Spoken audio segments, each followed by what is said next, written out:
समस्त सृष्टियों की एकमात्र स्वामिनी यही भगवती महालक्ष्मी है। जगज्जालपालं गजत्कण्ठमालं शरचन्द्रभालं महादैत्यकालं नभोनीलकायं दुरावारमायं सुपद्मासहायं भजेऽहं भजेऽहम्।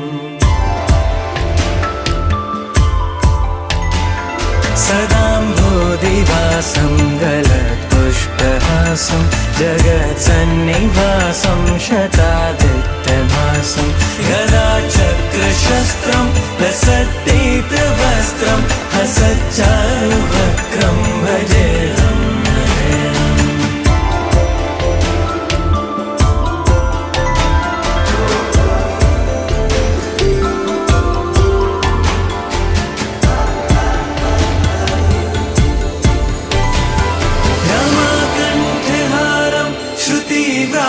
सारं जलान्तर्विहारं धारावारहारं चिदानन्दरूपं मनोज्ञस्वरूपं धृतानेकरूपं भजेऽहं भजेऽहम्।